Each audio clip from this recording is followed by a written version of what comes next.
mga katoito, pag-usapan po natin ang nagsanga-sangang issue dito po sa mga nawawalang sabongero mula po sa Taal Lake. Ay nanganak na ang issue. At yung mga isda, yan, pati mga isda apektado na rin po. At yung mga consumer, apektado na rin. At syempre yung mga mangingisda rin dahil bagsak na po ang presyo ng ilang pong isda na nagmumula po dyan sa lawa ng Taal. Kabilang na po yung paboritong inihahanda po ni General Jerry Zamudio pag nabibisita po tayo sa kanila sa Lipa City, dyan po sa Batangas na may kapartner pong bulalo. Ang sarap naman yan, General Jerry. Oo, at speaking of isda, pag-usapan po natin ang, nasa kamilang linya po natin ang pamalakaya sa katauhan po ng kanilang National Chairperson na si Ginoong Fernando Hicap. Magandang tanghali po, Ginoong Hicap. Welcome po sa DWICLU Channel 23. Drew Nasino po, sir. Ay, magandang tanghali, no? Sa ating mga taga-subaybay. Magandang tanghali po. Salamat po sa inyo pong pagpapaunlak, sir. Magkano na ho ba ang presyo ho ng kada kilo po at ng tawilis? At syempre, yung iba pang mga isda po dyan nagmumula sa Taal. Yung monitor, no, nakarating sa amin, dito mismo sa mga asbart ng Cavite, dito sa may part ng sila, no? Sabi nung mga consumer doon, yung nag-report sa atin, yung tawilis, yung bilhin nila ay 100 pesos per kilo. 100 pesos? Ang regular, isang kilo. Okay. Dati, ang regular na presyo niya, 250 ang kilo. Kaya napakalaki nung binaba. Okay. Pero, Ginoong Hicap, of course, hindi lang naman ho tawilis ang ang isda dyan sa Taal, di ba? Meron din tilapia, tama. Meron ding mga may maliputo na maliputo. Ang mahal pala niyan, ano? Yun ho ba na rin ho ang presyo, nagbago na rin? Siyempre, apektado lahat yun. Pati yung mga nasa cage. Yung sa cage, mas malaki yun kasi pati yung volume, no, nung daily nila harvest, talagang bumaba ng halos mga 80%. Sabi yung report, no? Dati-rati, mga 10 tons yung nilalabas nila, no? Minimum. Pero ngayon, mga 2 tonelada na lang. Pero ang dahilan yan ay dahil doon sa kulang, no? Wala yung mga bumibili, supply. Yung market. May supply, maraming supply. Okay. Ang problema yung market. Kailan ho natin napansin, kailan ho naging kapansin-pansin ito pong pagbaba ng presyo, itong pagbabago po ng presyo nito pong mga binabanggit po nating isda? Yung reklamo sa amin, no, nung mga 3 araw na ngayon, pangatlong araw na ngayon, yung mula nung magpaabot sa amin na nagmingi ng tulong. Opo. Dahil nga dito sa pagbaba ng presyo. So, kung marami ang supply at teka lang, bakit ho ganon? Kumbaga, bumaba, ano yan? Hindi ho ba gustong tangkilikin ng ibang mga consumer? Yes, mas gano'n na. Yung takot ba, tsaka yung pandidiri. Kaya bumaba ang presyo, ganon ho? Binabagsak na lang? Kasi natatakot na yung mga consumer eh. Dahil doon sa, sabi nila, baka kontaminado, no? Nung mga tinapon ng mga debris, nung patay na tao dyan sa lawa. Pero, paabot lang natin, paglilinaw sa ating mga kababayan. Opo. 2021 pa po yun, no? Kaya ibig sabihin, mag-4 na taon na yun. Opo. Kaya sa ngayong panahon, ay wala nang laman, no? Yung mga tao na tinapon dyan, kung totoo man. Ginoong Hicap, paki-educate nga kami. Ano ho ba kinakain ito mga isdang ito? Lalo na ho itong tawilis. Yes, ang tawilis po ay archipelagic fish, no? Hindi siya sa ilalim na katira, kundi sa ibabaw, no, ng tubig. Surface siya. Kaya yung kanyang kinakain ay mga plankton. Yung plankton po ay galing doon sa mga natural resources na nabubulok dyan at numilika siya ng mga plankton. Yan ang pagkain ng mga iba't ibang klaseng species na nabubuhay dyan sa lawa ng Laguna. Opo. At hindi po yung tawilis kumakain ng karne. Ayun. No? So yun na malinaw, hindi siya carnivorous. Hindi siya carnivorous. Okay. So, Teka lang, dapat ho ba tayong mangamba o dapat ho ba silang mangamba ito mga consumer sa pagbili po nito pong mga isda po na ito gaya po ng tawilis o tilapia? Hindi dapat, no? Hindi dapat tayo mangamba. Nung nakaraang araw nagpahayag na rin yung BIPAR, ano? Sabi nila, hindi dapat katakutan kasi walang epekto sa isda. Yung kung meron man, wala tinapon na tao dyan dahil hindi nga sila kumakain ng karne.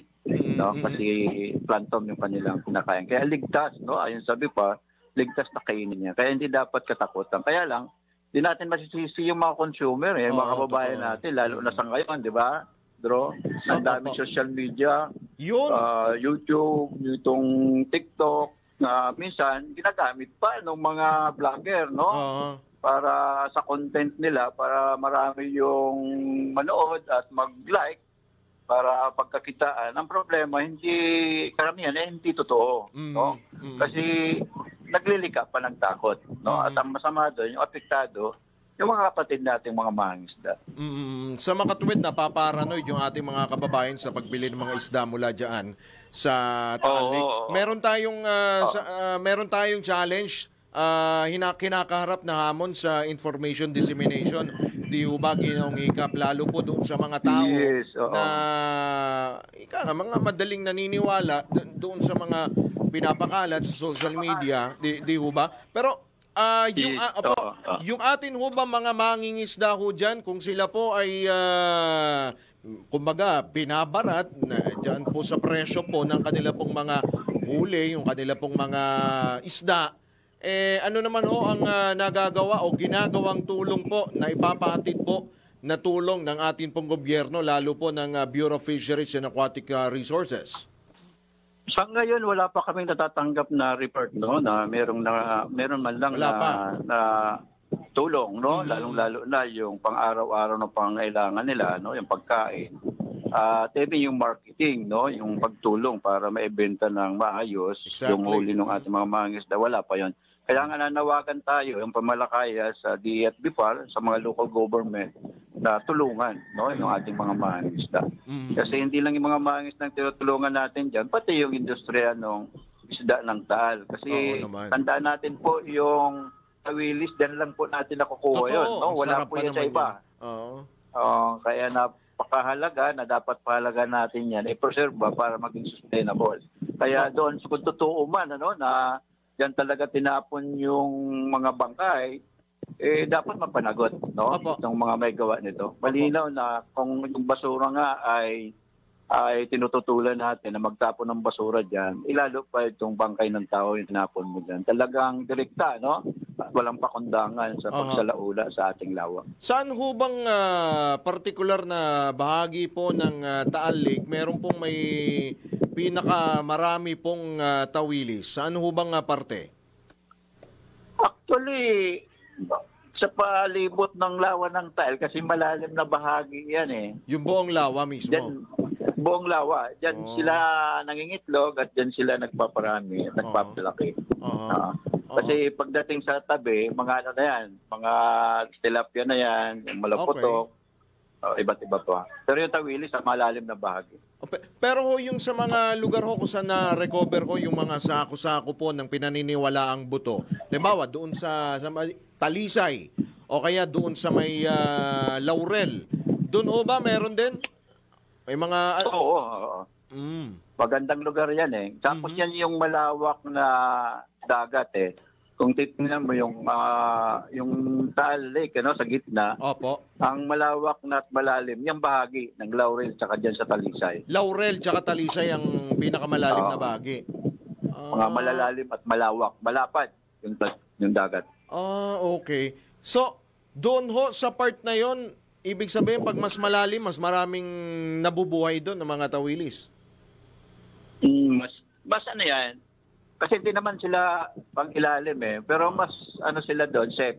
Doon kasi kulang yung doon ng tao, sanay. yung activity. Tsaka yung activity ng tao, malayo eh. Kasi yung mga fish medyo dito na sa tabi eh. Sa mga gilid-gilid, no? Kaya yung labas ng mga fish na hindi na masyado active yung mga tao doon, doon sila para doon din sa kanilang habitat. Opo. Kanina binabanggit nyo sa Cavite, no? Magkano? 100 plus? Binaba 100 plus? 100 lang. 100. 100 yung kilo mula doon sa 250. Opo. Pero dito sa Metro Manila, magkano? Kasi di ba, tama, iba-iba ang presyo niyan sa bawat lugar, di ba, Ginoong Hikap? Opo. Kaya lang, di mo na rin ma-distinguish kung di mo kilala yung tawilis eh. Oo. Kasi pag nagtabi yung tawilis at saka yung tamban, yung iba nga, Totoo ka dyan. yung tamban. Oo. Yung tamban, sinasabing tawilis. Oo. Pero grabe no ang laki ng ibinaba halos mahigit kalahati. Oo, mahigit kalahati ito. Pero hindi naman ho ba tayo nangangamba na magkaroon po ng oversupply? Hindi naman siguro gano'n, no? Siyempre, ang malaking epekto diyan yung fish cage, no? Kung hindi nabibili yung kanilang ready to harvest na ng mga ano yan, lalaki yung gastos nila. Kaya yung araw-araw na pagpapakain nila, no? Pati yung maintenance. So paano ho yun? Kapag ganun ho, nagtuloy-tuloy pa ho ito, ano na ho kahihinat na ng ating pong mga mangingisda dyan sa Taal? Paano na lang ho yung kanilang mga produkto? Masisira na alang ang mga itenga ho nila yan dyan, di ba? Masisira yan. Oo nga po. Kaya nga kailangan yung tulong talaga ng ating gobyerno para mabilis, no? Na ma-resolve itong problema. Kasi wala naman talagang basyan at walang batayan kung bakit matakot yung ating mamamayan. Opo, gaano ho ba kahaba ang lifespan nitong mga tawilis na ito kapag nasa pag inilagay po sa storage facility? Depende sa storage din yun. Gastos din yun, ano? Sir Ginoong Hikap, nandiyan pa ba? Mahangin eh. Opo, gaano po kalaki ang magiging gastos at gaano katagal yung lifespan? Naputol si Ginoong Hikap. Balikan natin. Tatanong ko, baka pwede tayo magpareserba. Joke lang. Hindi, masarap kasi. Oo naman. Sabi ni General Zamudio, totoo namang masarap dahil sa Taal Lake ka lang makakakita ng ganyang isda. Kaya yung iba ho na mga kababayan ho natin, mga mamimili, minsan ay nalilito ho kung alin ho ba yung tamban at tawilis. Halos magkamukha. Balikan po natin si Ginoong Fernando Hikap bago po natin siya tuluyang bitawan. Ginoong Hikap, iulitin ko lamang po yung tanong ko kanina. Yung mga tawilis ho ba, gaano ho katagal ang lifespan kapag nasa storage facility po? Matagal din yan. Kasi kung magbabatayan natin yung ni-import nating isda, no? From Japan. Ang expiration date nila 2 taon eh. Wow! Ang tagal imported pala. pa yun. Oo. Okay. Kaya lang, nakakabahala na yun. Nakakabahala na yung ganon. Dito sa atin, hindi na pang pwedeng tumagal ng ganon eh. Kasi kadalasan, yung practice natin, pag nahuli, direkta na yan doon, ibebenta sa riwa. Ayun. Ang tanong lang, kung kakayanin ba ng ating mga mangingisda yung gastos pagdating sa storage?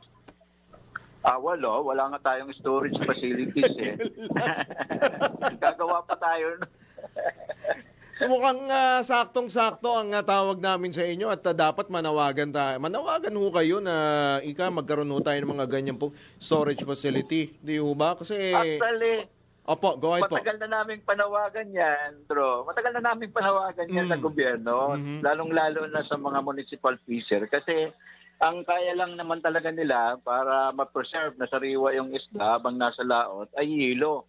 No, yung mga styrofoam lang yung gamit. Pagdating sa gilid niya, ubos na yung yelo, kaya kagyat kailangan may benta yan. Kasi pag inabot pa ng 2 oras yan, bilasan na yan. Mas lalong napakamura na. Matagal na natin yun. No, dapat sa mga bawat munisipyo, mayroong mga storage facilities para sa ating mga mangingisda na mga maliliit, hindi para sa mga malalaki. Kasi yung mga malalaki, mayroong sariling storage naman, meron yan.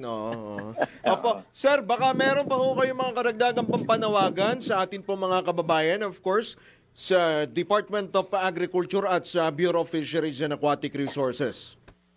Salamat, Dro. No? Sa ating mga kababayan, no, nanawagan po kami ang pamalakayan na wag po tayong matakot na kumain ng isda galing sa Taal. Hindi po siya kontaminado at walang epekto yung sinasabing tinapon ng mga tao dyan. No? Lalo na matagal na, kung 2021 yan, 4 na taon, wala na po yun. No? Kung sa wala nang laman yun, puto na lang yun. Kaya sa ngayon, talagang totally walang epekto yan. No? Wala nang epekto yan. At sa ating gobyerno, no, sa DE at BIPAR, tulungan natin, no, yung mga mangingisda, lalong-lalo na yung apektado, hanggat hindi pa natin na ibabalik sa tama, no, yung yung industriya ng pangisdaan dyan sa lawa, na ibabalik sa dati, no. Kailangan yung tulong. Alright. Kaya meron naman tayong pondo dyan, maparamdam natin, no, sa ating mga mangingisda, yung tulong at ang gobyerno na naandyan sila. Alright. Marami pong salamat, Ginong Hiccup, sa inyo pong oras at sa inyo pong panahon na binigay po sa amin. Magandang hapon po, sir. At ingat po kayo. Good luck po sa inyo. Maraming salamat. Salamat sa inyong po. programa. Mabuhay po kayo. Salamat po. Si Ginoong Fernando, si Mang Pando, Hiccup po yan, ang national chairperson po ng Pamalakaya. Balitang Bayan.